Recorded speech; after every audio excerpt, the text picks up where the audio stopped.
Alright, what's going on, guys? Try back again. Here to bring you another video. This one's going to be doing my, I would say weekly, but it's more like, continued review for the leaked episodes of Game of Thrones Season 5. This one's the second one, so I'm getting through them. Season 5, Episode 2, which is called The House of Black and White.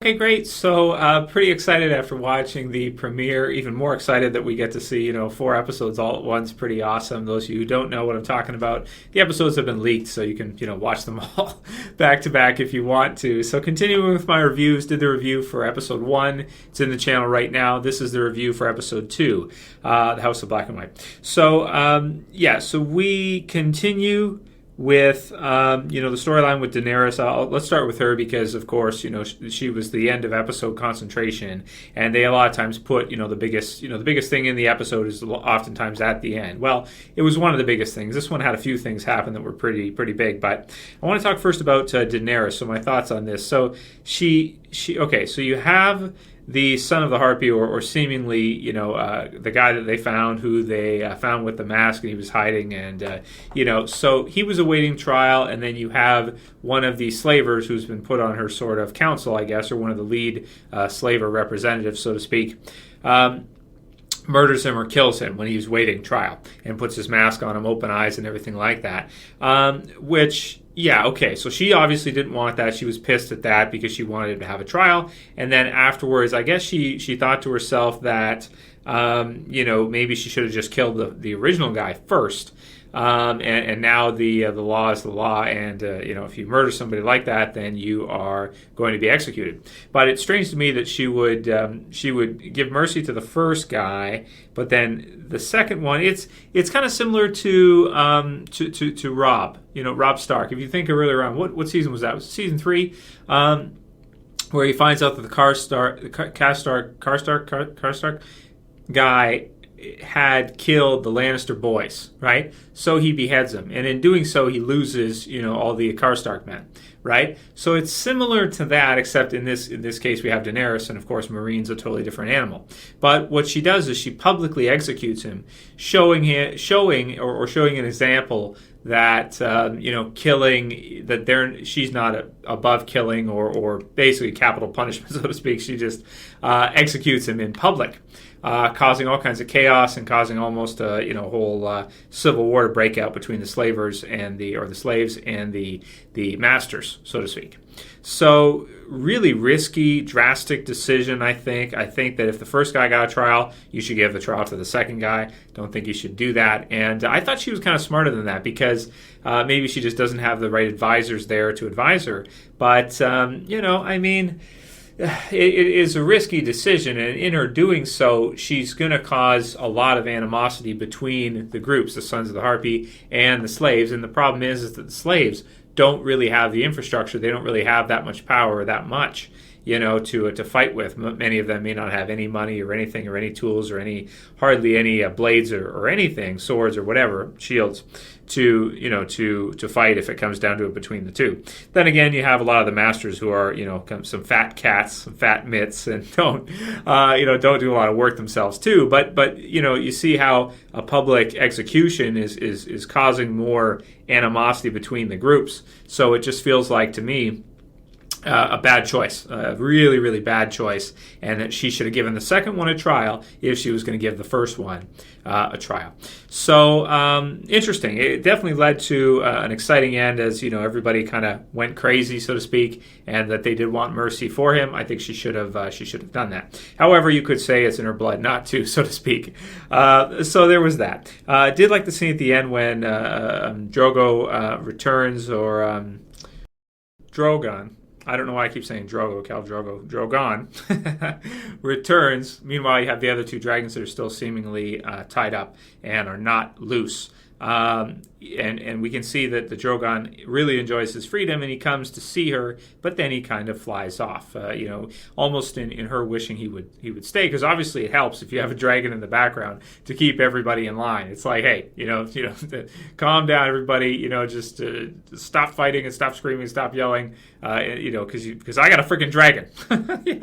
Just makes it a lot easier to control people when you've got this huge dragon that breathes fire. And he's the scariest of the three, I think, too. He's the scariest looking, in my opinion. So, very cool. So I liked all of that. It was some great stuff, but as we can see, maybe she's not making the best decisions with regards to what to do with the people of Meereen. And, we can see that, obviously. Well, Tyrion would be useful, I think, in this case, as Varys says. So all of that was really cool. Of course, the name of the episode, The House of Black and White, of course, refers to Arya, and we got to see her kind of in the first part of the episode. She sails into Braavos. We can see the Titan again. Braavos is really cool. The landscape is just beautiful. The water, and you've got the House of Black and White even built, and you've got the water. They is it sail up to it or whatever when they row up to it. And just really beautiful, really cool landscape. And I like the scene when she kind of almost gets into a fight with the other kids who she would have probably killed all of them. And I liked her line there that about the dead man. So that was cool. I enjoyed all of that, and we get to see Jaqen H'ghar again, or I Am No One, or the Faceless Man, so to speak. So that's cool, and excited to see some of her training to become a super badass assassin, as I'm sure she's going to. So that should be fun. Let's see what else we have. We have the parts with Brienne, which was actually really exciting, and she's super badass, man. My favorite is when the other guy comes at her with his sword, and they're on horseback, and she comes through, and she actually cuts his sword in half, because she's got the Valyrian steel sword that was melted down by Tywin using ice, right? That was Eddard's sword, and as she comes through, and his sword just breaks, and then she slices him, it just like flies open. It's so sharp, really cool. So I like that. That was awesome. Of course, there was Podrick. There is Sansa, who she seems to be trying to chase after even still, even though Sansa makes it kind of evident that she doesn't trust her, and that she doesn't really want anything to do with her at this point.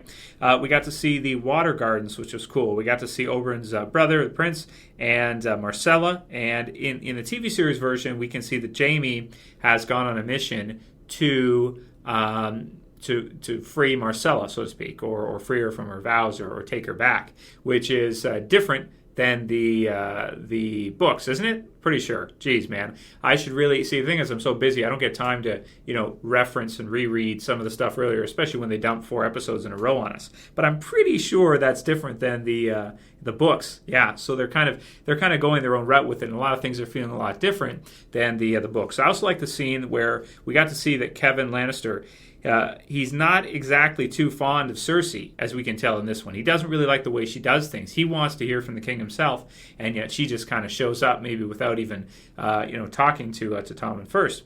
So I like that. Also, some great stuff for this season building up as well too there. And let's see, the biggest thing aside from that, we had Stannis, who gives Jon the choice. He can either become a Stark again, so get his name and become Lord of Winterfell, or, as we saw in this episode, which is actually a happy moment, which we don't get very many of in Game of Thrones, a happy moment. It's like, wow, it's different. As he gets voted as Lord Commander of the Night's Watch, which was really cool. So I like that too.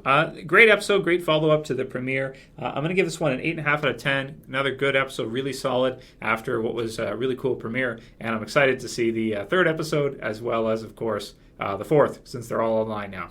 So reviews will be coming shortly to you guys. I'll try to get them all done today, but I may have to release the rest tomorrow, because it's getting late since every episode's 52 minutes. That said, let me know what you guys thought about the second episode of Season 5. I enjoyed it. I always love Game of Thrones. Amazing, man. Such great quality, and really loved their usage of environments in this one, Braavos, and the dragons and Meereen, and man, just a really visually stunning show. So if you liked this review, review. Please thumb it up below. If you want to help support the channel, please share it. Please favorite it at the bottom. And if you're new and you want to subscribe, bottom left, just click the subscribe there. You'll get all my reviews in your subscriber box, as well as any other discussion topic videos or question and answer type videos I do for Game of Thrones. If you guys have any questions for a Q&A this week, I'm thinking about doing a Q&A this week, later on this week for Game of Thrones. So private message them to me if you want to. You got to go to the channel, go to the About tab, and send me a message. Send me your questions for a Q&A for Game of Thrones this week. Anyway, that's it for this one. See you guys for the next one. As always, it's Trev. I'm saying peace. See you guys.